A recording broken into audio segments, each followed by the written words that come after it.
Welcome to Quantum RX, the podcast that teaches you how to move beyond stuck emotions and trauma for mind, body, and spirit healing. I'm your host, Dr. Stephanie Davis. So many times in our lives, we become triggered. And I know we've talked about triggers a lot on the podcast. And trigger often shows up as it's a shadow, right? It can be that shadow and mirror concept that we've talked about before. But 2 episodes ago, on season 2, episode 31, we talked about shadow work and the importance of integrating shadows. And today I want to get a little more nuanced and talk about shadow projection and mirror reflection, because those are a little bit more, I would say, simplified versions of that concept, but can teach us so much. And really, when you're open to being aware and seeing it, it's something that can really prove to be valuable in your daily life, because you can start asking yourself the questions that you need to do some, kind of internal discernment and figuring out what's going on. And then also it'll help you show up as a better leader in the world.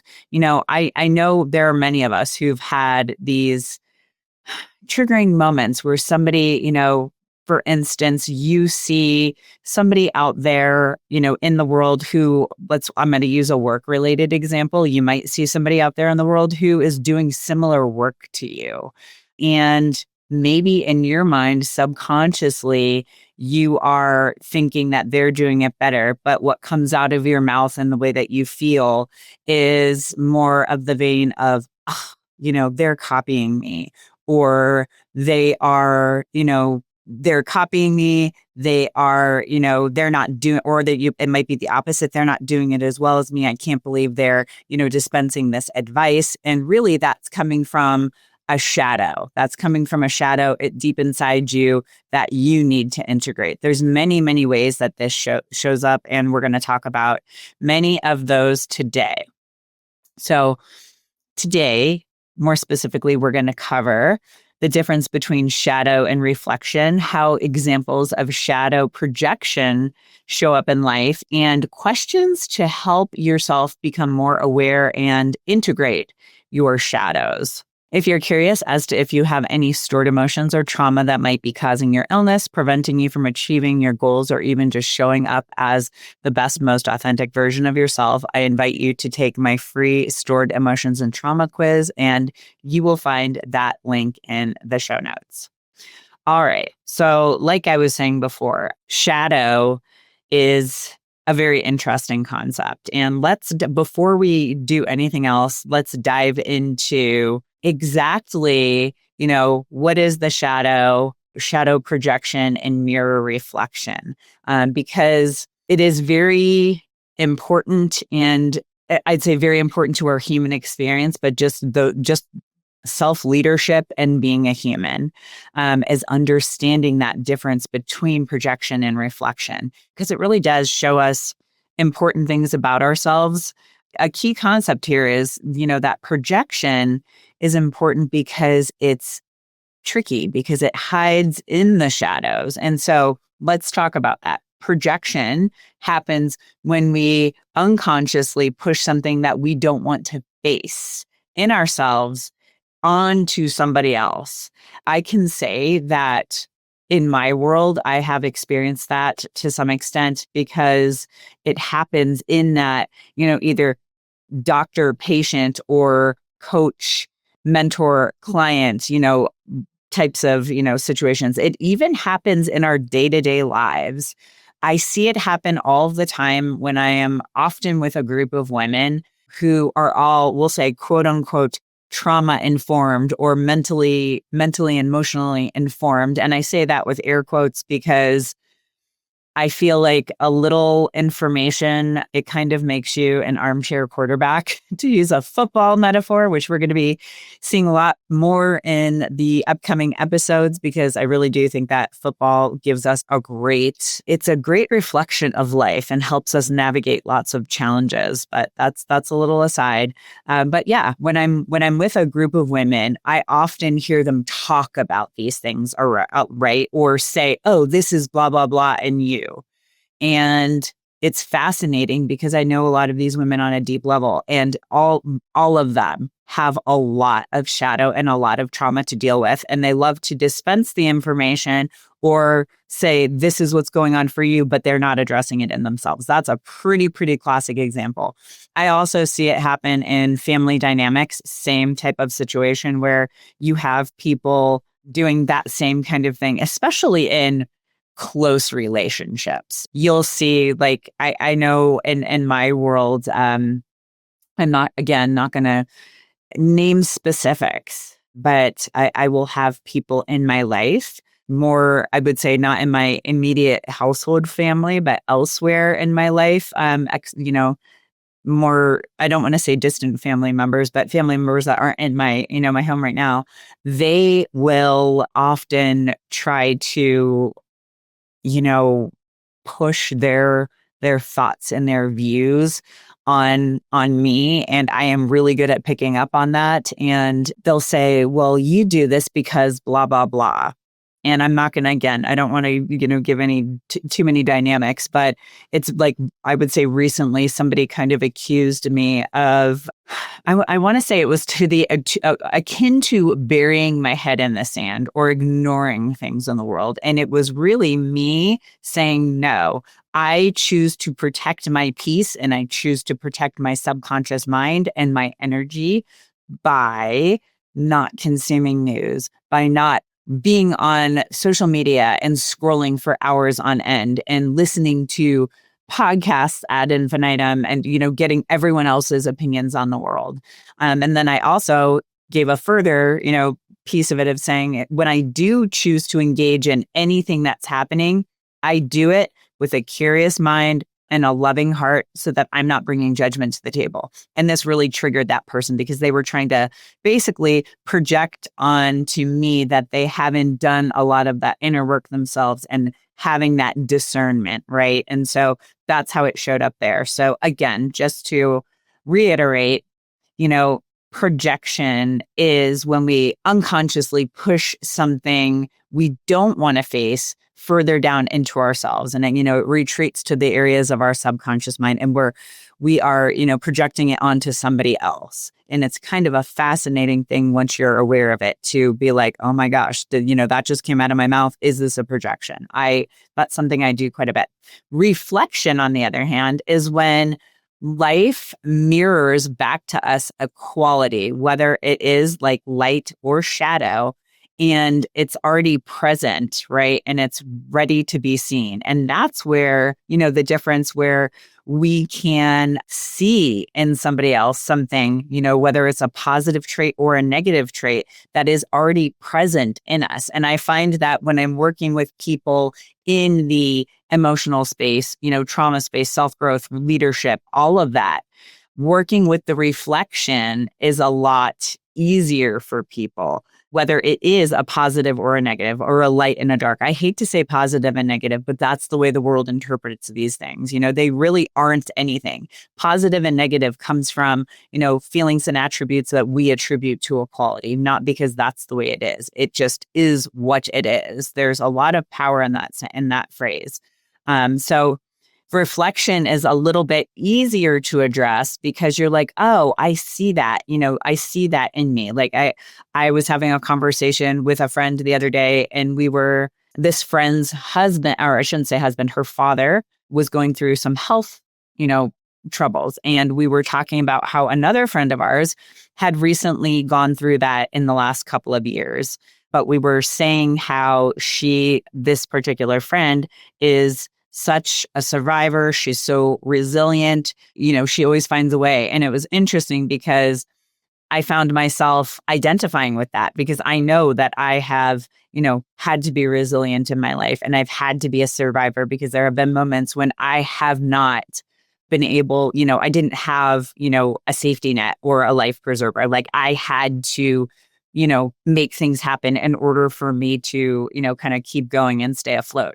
So that's a good example of like a light, reflection. Sometimes in shadow, like I will see, I can use myself as a good example of shadow too, I am very keen now when I hear other people saying stuff or when they're doing something, it pings me. Like I feel it internally when it's something that I know might be present in me and I need to be aware of it and I need to work on it. And that, like, I know we've talked about in the past couple of months, judgment and how that shows up. There's different layers of judgment, and judgment is important because it's that discernment and that helps keep us alive, right? And it helps us identify danger, but it also can be a major problem in causing people to be other to us, and it contributes to divisiveness. So I'm always very, very aware, acutely aware internally about how my judgment, because we've talked about me being an INFJ and the Myers-Briggs, that judgment comes up. And again, like when I'm having these feelings, I'm like, is this me? First of all, is it a me thing? I'm curious about it. Like, why is this happening? Why am I feeling this way? Where is it coming from? Right. So we talk about those things too. And I think about, that is a really, really important piece of the puzzle.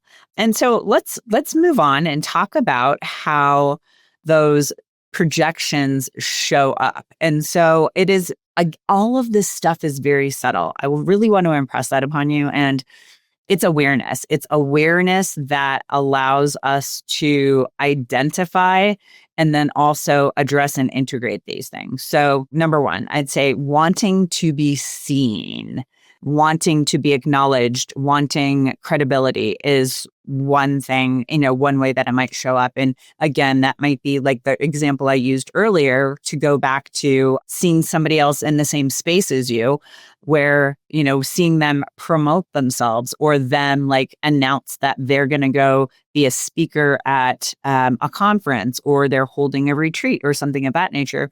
And you're like, who does that person think they are? And the truth underlying that is you really want to show up as your authentic self and like stand in your power and put your voice out there, but you haven't quite found the way to do it yet. That's one example of it. Another, way of it is looking at like feeling like you're not enough. Yeah, I would say that's a really, really big one. That one is probably the biggest one that shows up. It was one that showed up for me. I've talked about it, multiple times on the podcast where I was at a retreat almost 2 years ago now, that when we were doing some emotional work, the question was asked to me, what do you feel like? What is the first thing that comes to your mind in this moment? And I'm like, I'm not enough. And that might show up as you perceiving others as, kind of trying too hard, being desperate, being false or inauthentic. And it comes from, that place inside yourself where you don't feel like you are enough and you're not worthy of, all of the good things in life. So that's another way that will show up. Another way that it might show up again is we'll say, and this is kind of like almost like a positive one, but when you give somebody excessive praise and admiration, things like that, that positive projection is very real. And I will say, I see this happen a lot on social media in the greater health space. And I see it show up also like when I go to conferences or retreats or events, because they're those people who sit there and they're the ones who like totally try to monopolize the speaker's time or get in front of their face and be seen. Again, it kind of goes back to that credibility. This also leans into that, wanting credibility and not feeling like you're enough as well. But like that, feeling like you need to be seen and identified, because what happens is, you have that one person or a couple. I usually see this when I'm at a bigger gathering. There's a couple of people who, every time a speaker talks, there's this handful of people that always like swarm right to them right after they're done talking, and they monopolize their time, not thinking about all the other people who might actually have questions. And you can tell, like, I unfortunately, like I've said before, like one of my gifts is being able to like see the truth in reality, and I very much can see like the people who are up there just to ask a question, and those ones who are constantly always going and trying to monopolize the speaker's time. And you're admiring their success, their all of the positive things that come with that. Again, it's pointing to something inside of you where you actually want that too. You want to have the admiration or recognition of others because whatever attribute that you're going after that you see in them, whether it is success or brilliance, intelligence, that type of stuff, courage, bravery, that type of stuff. So I've seen this happen time and time again. And quite frankly, the little caveat on that one is really be aware if you're doing that, because it makes other people who are there very frustrated, because it is selfish. I'm going to call it what it is. It's selfish.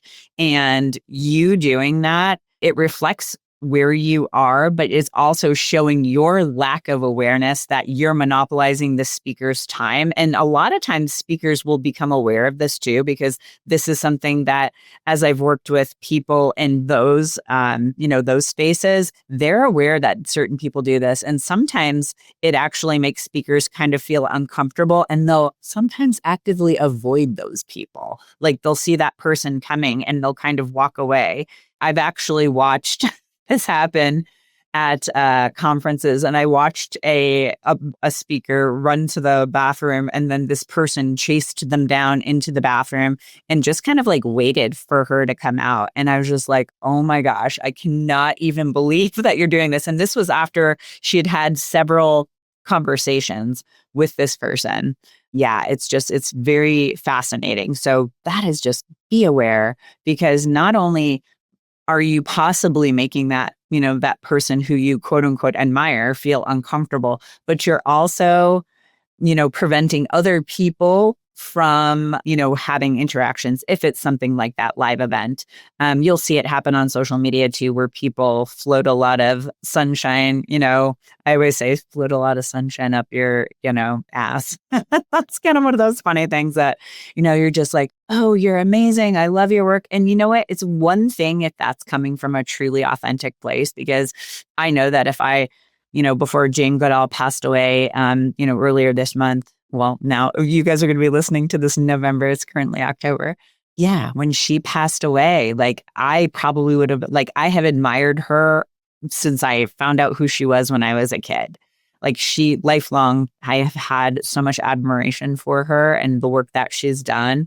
But it's different when you come from a place of like true authenticity and admiration, rather than like that place where we're putting somebody on a pedestal. I'd say that's also another good distinction there.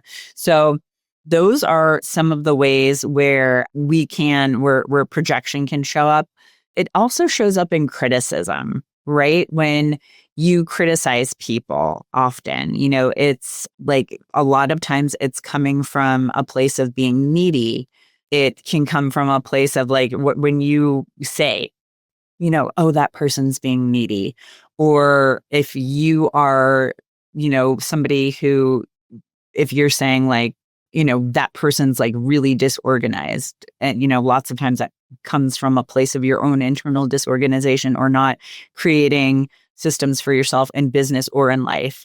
It also can show up as just like other ways that you're criticizing. The one that's coming to my mind a lot right now is that neediness. Like saying, those people are, kind of too needy. That one I see a lot, because oftentimes it's reflecting the fact that you need support and you're not getting it, but you haven't given yourself permission to ask for it. So calling others overly emotional, getting triggered. That was when we talked about earlier. Triggers are a huge piece of this, because, it's a part of yourself that you're hiding or you shut down because you don't deserve whatever it is, the ability to be loved, finances, feeling joy and happiness, feeling worthy of acceptance, being seen for who you are, feeling like you're enough. Those are other, a lot of the reasons why we feel triggered. And so something else that I want to qualify all of this is not a flaw. You're not broken. This is very, very human. And it's just why I'm doing this is to point it out so that you are aware and you can be mindful, because it's so easy to unconsciously project our own thoughts, feelings, beliefs onto other people. And it sometimes sounds legitimate, right? Sometimes when we're saying, hey, you should do this. And sometimes it is coming from a purely authentic, truthful place, but sometimes it's coming from a shadow. So when you say these things, it's important to recognize where it's coming from. And if you are saying it in a projection type of way, ask yourself, where is this coming from, right?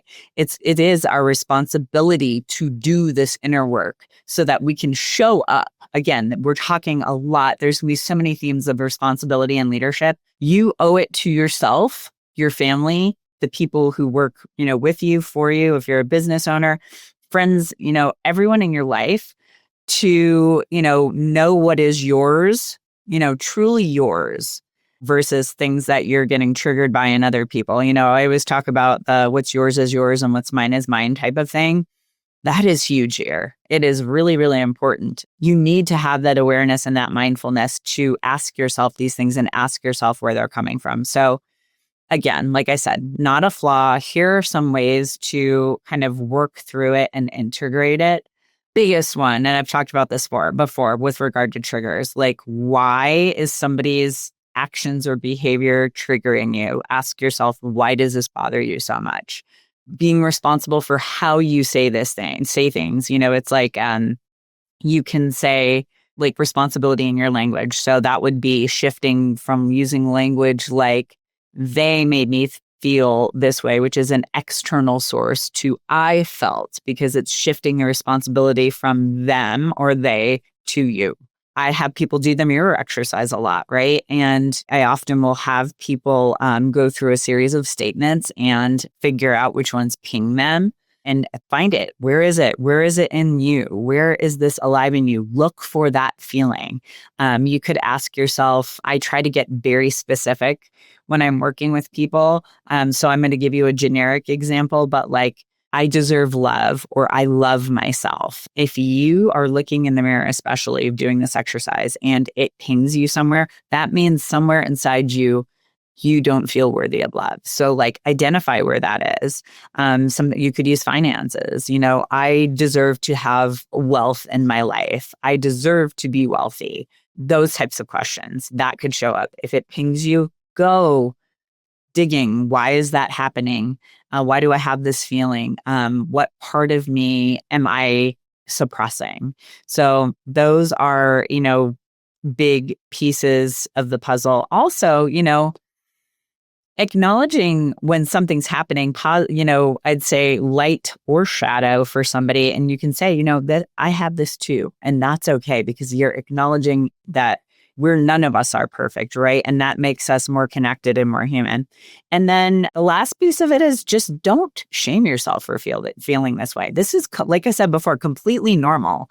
And it's the parts of you, that want to be seen and want to be acknowledged and want to be loved, because at the core of all of this is love. Everything. That is what I have found in the almost 2 decades of work I've been doing in this space is it seems to be the most obvious, but all we want is to be loved for who we are. And so the more you can get to that place of self-love, the better off you're going to be. And it's a journey. You can't just wake up one morning and be like, I love myself. No, it's much, much deeper than that. You have to get in and acknowledge all of these pieces of the puzzle and acknowledge that we all have light and dark in us. It's that yin yang concept. The light, it's got the white and it's got the black and it's got the little circle of black within the white, and within the black, it's got the little circle of white within the blackness. So it's representing that duality, that nature of, us existing with all of this. And I know societally, and especially on social media, it's all about projecting. We're talking about projecting again, what's positive. And these are the positives of me. And then sometimes I'll also see the people who kind of project all of the, negatives. This is all the negative in my life too. And this is how I'm dealing with it. So in all of those are projections, right? When in reality, we all have all of it inside of us, the light and the dark. And it's important to understand that it makes us human. And the more that you can come to terms with this and integrate it, the better off all of the relationships in your life are going to be, including, and most importantly, that with yourself. As always, sending you lots of love, so much love until next time. If you made it this far, I truly appreciate you. Remember, knowledge is just the beginning. Taking action is what truly sparks change. If you're overwhelmed and don't have enough energy to make it through the day, I invite you to book a free 20-minute coaching call with me.